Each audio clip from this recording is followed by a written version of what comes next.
नमस्कार प्यारे बच्चों, स्वागत है आपका हमारे चैनल एथोपीडिया पे। तो आज हम लोग का क्या है कि केमिस्ट्री का आपका पीवाईक्यू का 2002 का करने वाले हैं। अभी आपको 6 बजे आपको मिल चुका था केमिस्ट्री का, अभी फिजिक्स का आपका मिल चुका था।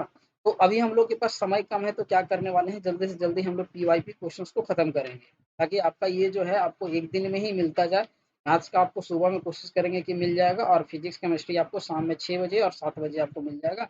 अब दोपहर में आपको क्या हो जाएगा कि जो भी इंपॉर्टेंट क्वेश्चन जो बन रहे हैं एक्स्ट्रा, जो आउट ऑफ द बॉक्स जो क्वेश्चन जा रहे हैं, वो आपको मिल जाएगा। तो हम लोग अपने अभी रफ्तार को आपको क्या करनी है, आपके लिए पूरा कंटेंट रेडी कर रहे हैं। तो आप लोग भी क्या करें, हमारे तरफ से अगर आप हमारे चैनल पे नए हैं तो आप क्या कर दें, थोड़ा सब्सक्राइब कर दें और शेयर कर दें ताकि आप हम लोग ऑनलाइन आपसे जुड़ सके। ठीक है, तो चलिए हम लोग अपना केमिस्ट्री के सेशंस को शुरू करते हैं। एक बार फिर से देखते हैं कि क्या हमारे पास इंपॉर्टेंट क्वेश्चंस बने हुए हैं। चलिए, तो यहाँ पर क्या बोल रहा है कि बेंजीन बेंजीन का मूल अनुपाती सूत्र CH होता है। ठीक है, CH होता है।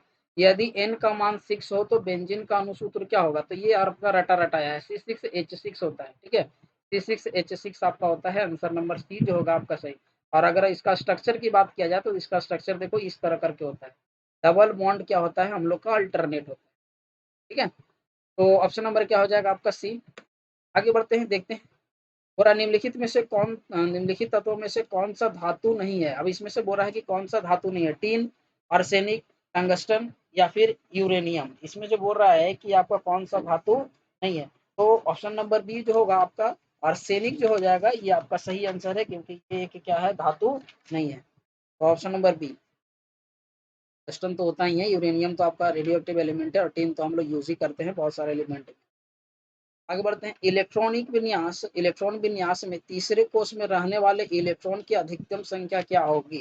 आपका अधिकतम संख्या निकालना है। देखो, इसमें आपको क्या बताया गया है कि ये आपका न्यूट्रॉन होता है। यहाँ पर हम लोग पहला कक्ष को ए लेते हैं, दूसरे कक्ष को हम लोग एल लेते हैं, तीसरे कक्ष को हम लोग क्या लेते हैं, एम लेते हैं, फिर एन ओ पी ऐसे करके आप बढ़ सकते हो। तो यहाँ पर के का जो वैल्यू लिया जाता है, के का वैल्यू 1 लिया जाता है, एल का वैल्यू कितना लिया जाता है 2, और एम का वैल्यू कितना लिया जाता है 3, और एन का वैल्यू लेते हैं 4। इसके बाद आप आगे बढ़ सकते हो। तो कितना इलेक्ट्रॉन का संख्या होगा किसी भी कक्ष में, उसके लिए हम लोग पास फार्मूला होता है 2n²। ठीक है, ये आप याद रखोगे। तो पहले कक्ष में अगर हमको निकालना है के इज इक्वल टू, जब 1 रखेंगे आप सब निकालो। ठीक है, ऐसे तो आंसर आपको पता चल गया कि आपका क्या होने वाला है, 18। तो सीख लो, मान लो कि अभी पहले कक्ष में, तीसरे कक्ष में पूछा है, अगर कभी तीसरे चौथे कक्ष में या फिर दूसरे कक्ष में पूछ दे तो कितना होगा। तो यहाँ पर कितना होगा, 2 × 1 का स्क्वायर, यानी पहले कक्ष में मैक्सिमम कितना रख सकते हैं, 2। अगर एल का वैल्यू 2 लेते हैं तो 2 × 2 का कितना हो जाएगा, स्क्वायर, यानी कि 2 का स्क्वायर 2 4, और 4 × 2 8 हो जाएगा। तीसरे कक्ष में एम का वैल्यू कितना लेंगे, 3, तो 2 × 3 का स्क्वायर, यानी कि 2 × 3 का स्क्वायर कितना हो जाएगा, 9, और 9 × 2 कितना हो जाएगा, 18। तो कितना आ गया हम लोग का आंसर, 18। तो आप क्या करो, n इक्वल टू 4 के लिए आप कमेंट करोगे कि कितना कक्ष में आपका इतना इलेक्ट्रॉन आएगा। ठीक है, तो ऑप्शन नंबर आपका सी जो हो गया आपका सही है। आगे बढ़ते हैं। निम्नलिखित में से कौन सा लोहा का अयस्क है? देखो, अब अयस्क के लिए हम लोग क्या किए थे कि आप लोग के लिए एक आपका पूरा का पूरा हम लोग आपको टेबल ही बना करके दे दिए थे, जिसमें से डेली डोज वाले आप प्लेलिस्ट में जा करके देखो। वहाँ पर हम लोग क्या किए हैं कि डेली सुबह के 7 बजे आपका 5 मिनट का सेशन आता है। वहाँ पर हम लोग क्या किए हैं कि छोटा छोटा जो वन वर्ड जो का क्वेश्चन, इस टाइप का क्वेश्चन रहता है ना, वहाँ पर हम लोग क्या किए हैं, इस चीज को कवर किए हैं। तो देखो, यहाँ पर जो बॉक्साइट होता है ना, ये एल्युमिनियम का अयस्क होता है। ये क्या बोल रहा है, इनमें से कौन सा लोहे का अयस्क है? ठीक है, यानी कि हम लोग को बोल रहा है कि लोहा का कौन अयस्क होगा, ये हम लोग को निकालना है। मैग्नेटाइज, देखो नाम से ही मैग्नेटाइट, ये भी नहीं होगा। ठीक है, अब बचा दो ऑप्शन को छाटना भी हम लोग को सीखना है। तो दूसरा हम लोग को क्या बचा, एक बच रहा है कि आपका क्रायोलाइट, ठीक है, और एक बच रहा है क्यूप्राइट। तो देखो ऑप्शन में आपका ऑप्शन जो दिया हुआ है आपका क्यूप्राइट और आपका क्रायोलाइट, ठीक है,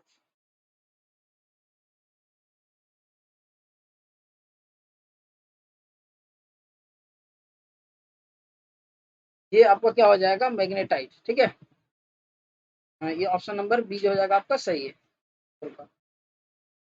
आगे, लोहे पर जंग लगने के लिए निम्नलिखित अवस्थाओं में कौन सी अवस्था आवश्यक है?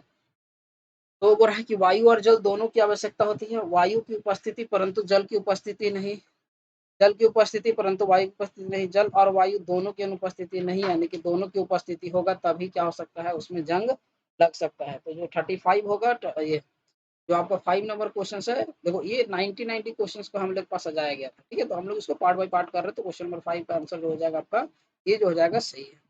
आगे पीतल एक मिश्र धातु है। पीतल एक किस तरह का धातु है? आपका मिश्र धातु है। तो बोल रहा है कि ये किस चीज का बना हुआ होता है? बोल रहा है कि लोहे और तांबे का, या फिर तांबे और जस्ते का। देखो मिश्र धातु का भी हम लोग क्या किए थे कि एक लेक्चर पूरा का पूरा हम लोग का मिश्र धातु पर ही कवर था। तो तांबे और जस्ते का, या फिर तांबे और निकल का, या फिर तांबे और एल्युमिनियम का। तो इसका जो आंसर होगा आपका, आंसर है हम लोग का कि तांबे और आपका जस्ते का होता है। ऑप्शन नंबर बी जो हो जाएगा आपका 36 का बी सही है। तो ये क्वेश्चन फिर से हम लोग का रिपीटेड आ गया, इसका तो आप कमेंट करोगे, हम लोग बहुत बार इसका बताएं, इसके लिए हम लोग क्या किए हैं, लिस्ट आपको दे दी है। और ये रिपीटेड क्वेश्चन में हम लोग का आ रहा है, तो इस तरह का क्वेश्चन जो रिपीटेड आ रहा है, अब देखो कि किस साल का बना रहे हैं, किस साल का क्वेश्चन बनाने के बाद आपका लेवल क्या होगा। तो आपको एग्जाम में ही बिल्कुल आप कमेंट करके हमको बताओगे ही कि हाँ सर हम लोग एग्जाम दिए हैं। तो इसका तो आंसर आप रिपीट क्वेश्चन है, तो आप कमेंट बॉक्स में हमें क्या करोगे, लिखना कि 7 का कौन सा आपका ऑप्शन है, इसको कमेंट करना है। प्लास्टर ऑफ पेरिस को गर्म करने से बनता है। बोला कि क्या बनता है, जिप्सम बनता है, तांबा बनता है, या फिर आपका एल्युमिनियम, नहीं सॉरी, लोहा बनता है, या फिर सोडियम सल्फेट बनता है। ठीक है, तो जब हम लोग इसको प्लास्टर ऑफ पेरिस को जब गर्म करते हैं, ठीक है, तो जो बनता है ये हम लोग का क्या बन जाता है, जिप्सम। ठीक है, ऑप्शन नंबर ए। आगे बढ़ा जाए। पूरा CH3C का IUPAC नाम क्या होगा? देखो यहाँ पर क्या दिया है हम लोग का, ध्यान समझना। C डबल बॉन्ड इधर CH है, यहाँ पर C है, और यहाँ पर CH3 है। तो जहां से डबल बॉन्ड शुरू होता है वहीं से हम लोग काउंटिंग करते हैं, जो नोमेनक्लेचर में आपको बताया गया। 3 कार्बन के लिए जो वर्ड यूज किया जाता है, ठीक है, 3 कार्बन के लिए हम लोग वर्ड यूज करते हैं प्रोप। ठीक है, 3 कार्बन के लिए प्रोप। और जब डबल बॉन्ड रहे तो उसके साथ इन जोड़ा जाता है, तो हम लोग के नाम क्या हो गया, प्रोपीन। ठीक है, अब ये तो हो गया, ये इसका हम लोग को यहाँ IUPAC नाम पूछा है, तो प्रोपाइन तो होगा नहीं। प्रोपाइन हम लोग आपका जब कार्बन कार्बन के बीच में ट्रिपल बॉन्ड रहता है तब हम लोग यूज करते हैं। ठीक है, तो यहाँ पर जो ऑप्शन लिखा गया है ना, ये ऑप्शन में आपका, एक सेकंड ध्यान दो कि ये ऑप्शन में है आपका प्रोपाइन ही आंसर, लेकिन यहाँ पर आपका टाइप छूट गया है। ठीक है, ये आपका यहाँ ट्रिपल बॉन्ड होगा, इसका आंसर हम लोग का क्या हो जाएगा, प्रोपाइन। यही चीज ध्यान रखना है कि अगर डबल बॉन्ड हो तो प्रोपीन होगा, ट्रिपल बॉन्ड रहता तो हम लोग का प्रोपाइन हो जाता। तो आंसर हम लोग का क्या हो जाएगा, ऑप्शन नंबर ए जो हो जाएगा सही है। थोड़ा क्वेश्चन का मिसप्रिंट है। आगे बढ़ते हैं। एल्काइन, देखो कल ही, देखो कल का क्वेश्चन अगर आप केमिस्ट्री का मेरा सेशंस देखे होगे, तो वहां पर हम लोग आपको तीनों बताए थे, सिंगल बॉन्ड के लिए फार्मूला, डबल बॉन्ड के लिए फार्मूला, ट्रिपल बॉन्ड के लिए फार्मूला। तो देखो ये सब रिपीटेड क्वेश्चन आ रहा था, इसको नोट डाउन करो। फिर से मैं बता रहा हूँ, अगर सिंगल बॉन्ड रहेगा तो उसको हम लोग बोलते हैं अल्केन। ठीक है, और अल्केन का फॉर्मूला होता है कि कार्बन जितना है हाइड्रोजन का डबल से 2 अधिक। अगर डबल बॉन्ड रहे तो उसको हम लोग बोलते हैं एल्कीन। ठीक है, यानी कि कार्बन जितना है उससे डबल रहेगा। और अगर ट्रिपल बॉन्ड रहेगा तो उसको हम लोग बोलते हैं एल्काइन, जिसमें कि कार्बन जितना रहेगा डबल से 2 कम रहेगा। अब बोल रहा है कि एल्काइन तो CnH2n-2, ये जो ऑप्शन नंबर बी जो हो जाएगा आपका सही है। ये आपका एल्कीन का हो गया, ये आपका एल्काइन का हो गया। देखो ये सारा का फॉर्मूला आपको रिपीटेड क्वेश्चंस में डाल लेना। आगे बढ़ते, कमरे के ताप पर प्रति 5 से 17 कार्बन परमाणु वाले एल्केन हैं। ठीक है, तो वो क्या है तुम्हारा, 5 से 17 वाले बने जो दिए हुए हैं। ठीक है, कमरे के ताप पर क्या बना, ये अणु 5 से 17 कार्बन से बने हुए हैं। तो वो कमरे के ताप पे जो अल्केन होगा वो क्या होगा। ठीक है, तो ये इसका आंसर होगा, ठीक है, वो आपका क्या हो जाएगा, वो होता है द्रव। ठीक है,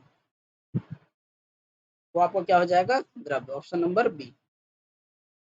आगे बढ़ते हैं। एथाइल अल्कोहल का अगला उच्च साजितीय, एथाइल अल्कोहल का अगला उच्च साजितीय आपका क्या होगा, तो एथाइल अल्कोहल है तो प्रोपेनॉल हो जाएगा। ठीक है, ऑप्शन नंबर बी जो हो जाएगा, ये सही है, सही है। देखो अभी एक एक चीज याद रखना, अगर एक कार्बन है तो होता है मिथ, याद रखना केमिस्ट्री का ये काउंटिंग है।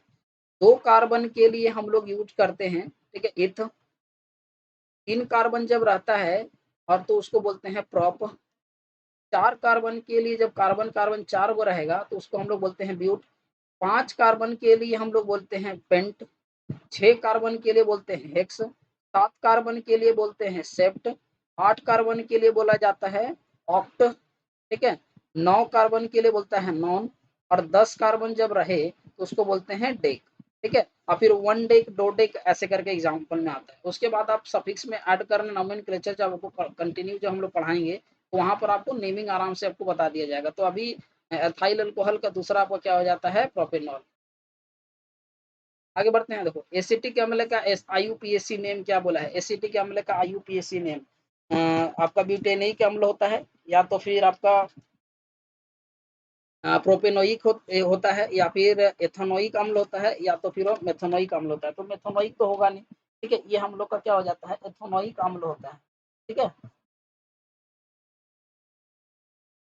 क्योंकि फॉर्मिक अम्ल होता है तुम्हारा मेथेनोइक। ऑप्शन नंबर सी जो है आपका सही होगा।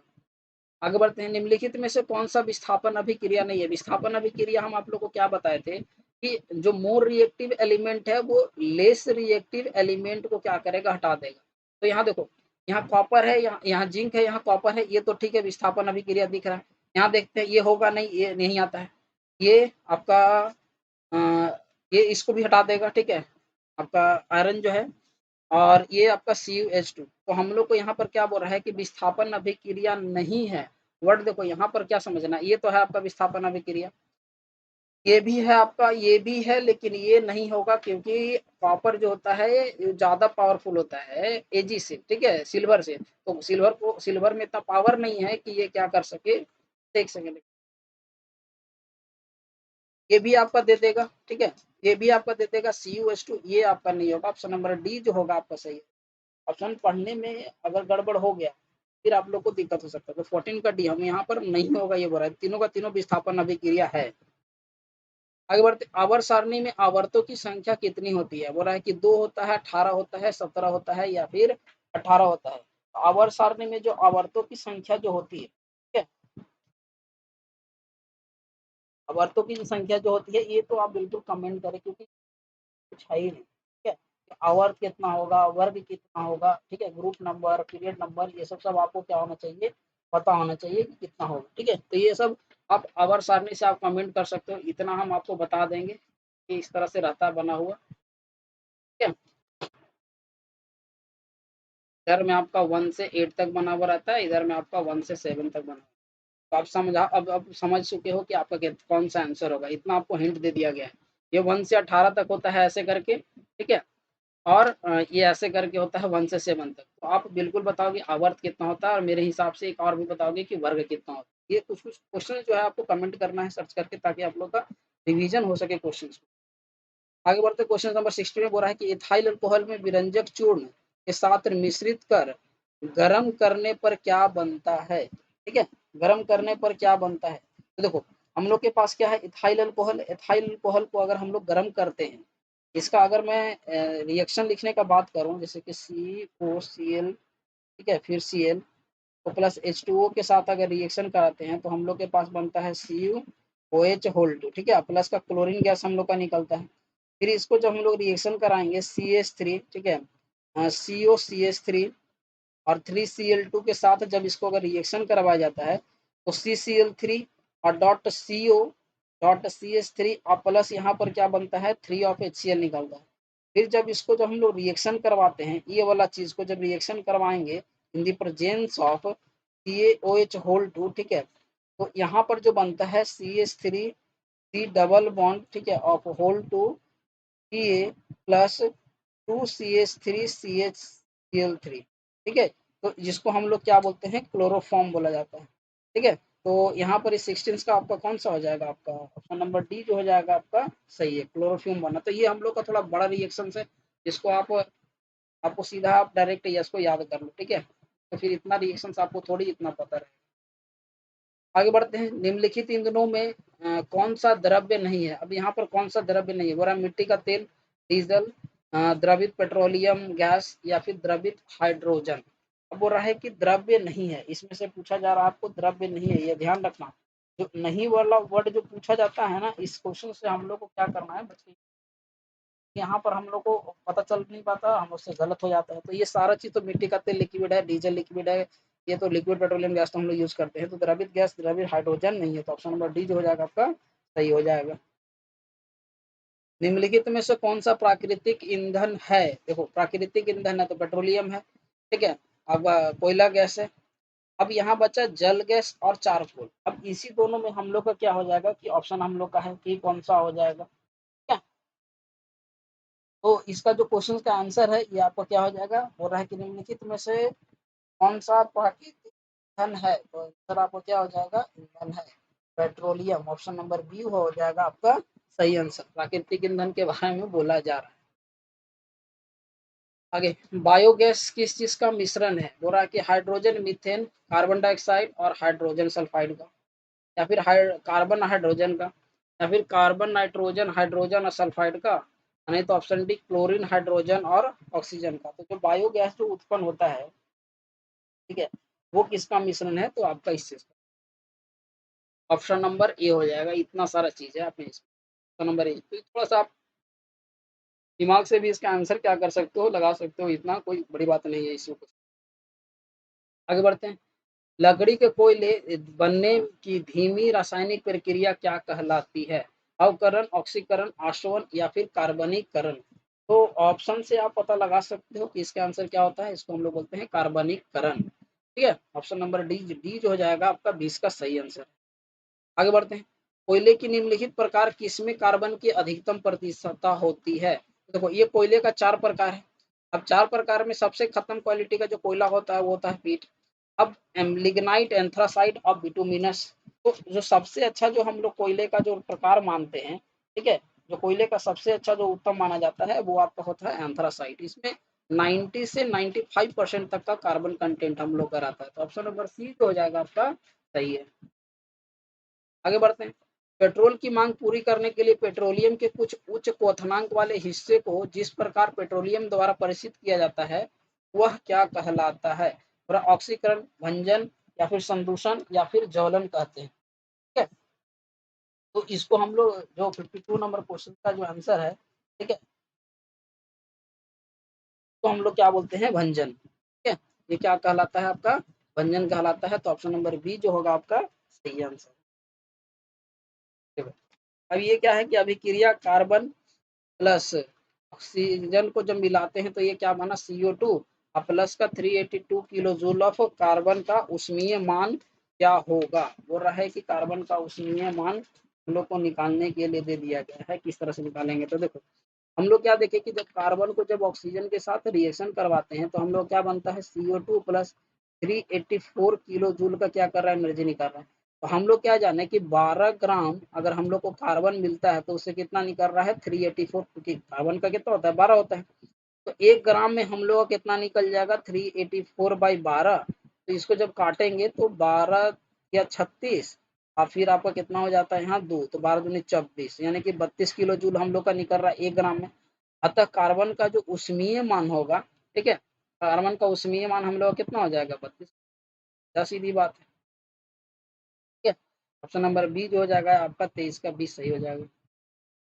आगे बढ़ते हैं। 24 नंबर क्वेश्चन पे बोल रहा है कि सूर्य पृथ्वी के प्रति वर्ग मीटर 100,000 वाट की सौर शक्ति प्राप्त होती है। यदि संपूर्ण सौर शक्ति का प्रयोग 30 लीटर जल को 42 मिनट में गर्म करने में किया जाता है तो जल के ताप में वृद्धि होगी, यानी कि जल के ताप में कितने वृद्धि होगी, जल का विशिष्ट मान दे दिया गया है। तो देखो आराम से बनाओ, क्या बोल रहा है। मान लेते हैं कि सूर्य, ठीक है, सूर्य से, ठीक है, 1 सेकेंड में प्राप्त ऊष्मा के बारे में कितना बोल दिया गया है, प्राप्त ऊष्मा बोल रहा है कि 1000 वाट है, ठीक है, 1000 वाट बोल दिया गया है, 1000 वाट। इसके बाद है कि अब बोल रहा है कि सूर्य से उसको कितना लगता है, 42 मिनट तक गर्म कर, 42 मिनट तक उसको गर्म किया जाता है। तो बोल रहा है तो 42 मिनट में प्राप्त ऊष्मा कितना हो जाएगा, 42 मिनट में प्राप्त ऊष्मा तो हो जाएगा वो कितना आपका 42, इसको सेकेंड में बदलो और ऊपर में कितना आ रहा है 1000, कितना होगा। तो अब इसको हम लोग एक फार्मूला हो जाता है Q is equal to MC dot del T. ये हम लोग के पास फार्मूला होता है। तो Q आपका कितना दे दिया है, 42 × 60 × 1000 इज इक्वल टू, इधर दिया 30 इंटू यार ये कितना होता है 4200 इंटू डेल टी।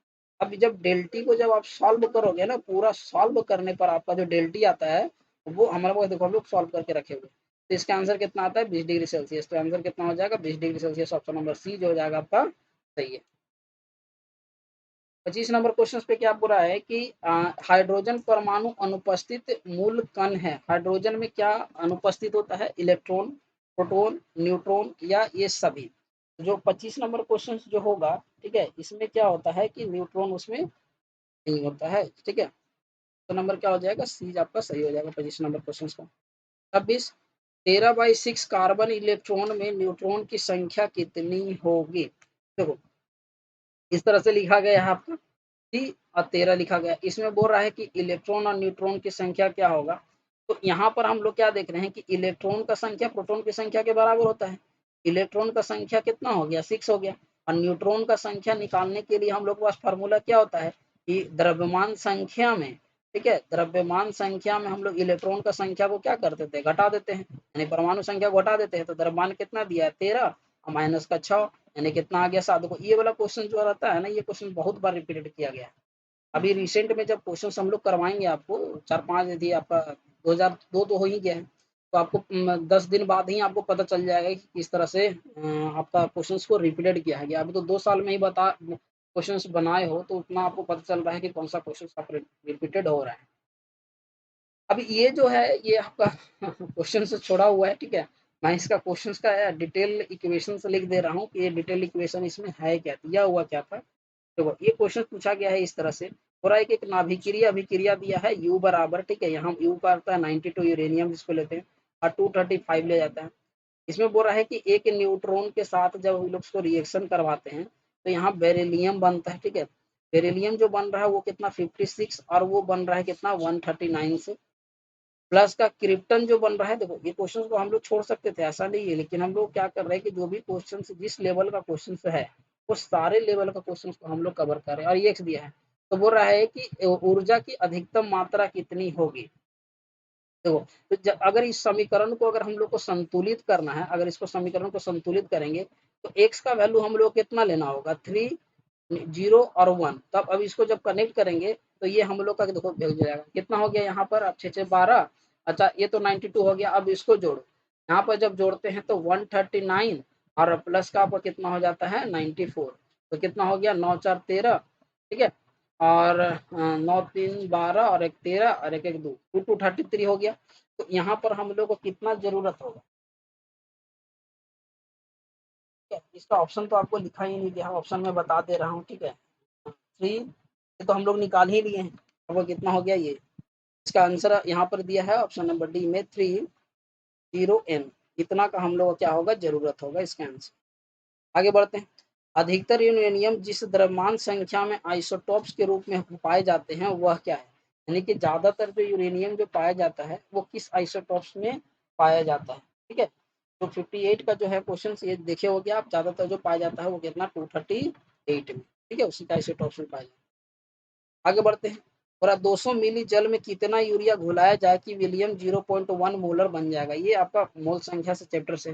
देखो इसको हम लोग कैसे बनाएंगे, जो यूरिया होता है, ठीक है, यूरिया यूरिया का जो भार होता है, अनुभार जो हम लोग लेते हैं, ठीक है, यूरिया का अनुभार लिया जाता है 60, ठीक है। अब इसमें क्या बोल रहा है कि 200 मिलीग्राम में, ठीक है, मान लेते हैं कि 200 मिली में 100 ग्राम क्या किया जा रहा है यूरिया घुमा रहा है, तो विलियन कितना बनता है 0.1 मोल का बनता है। तो अगर हम लोग 1000 मिली में घुमाएं तो x इंटू कितना हो जाएगा 1000 और बाई कितना हो जाएगा 200, यानी कि 5x ग्राम हमको यूरिया का जरूरत होगा।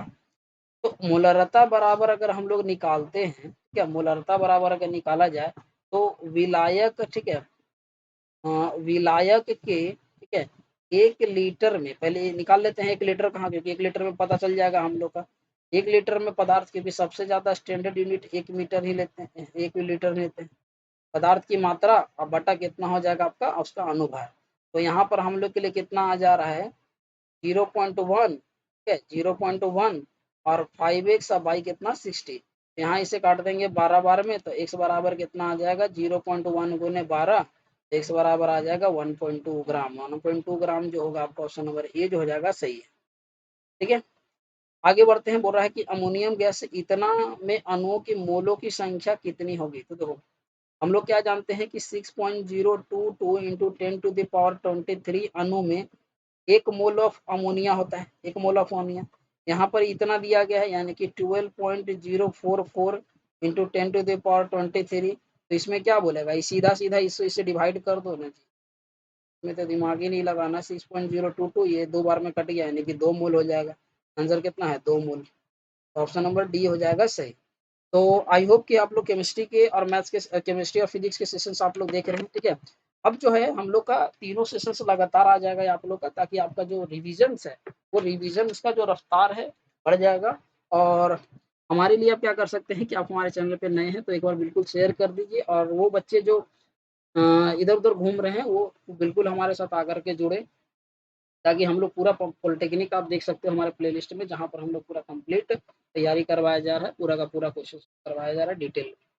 तो मिलते हैं हम अपने नेक्स्ट सेशंस में, जहाँ पर हम लोग मैथ्स के क्वेश्चन के साथ मिलेंगे। तब तक के लिए नमस्कार, जय हिंद।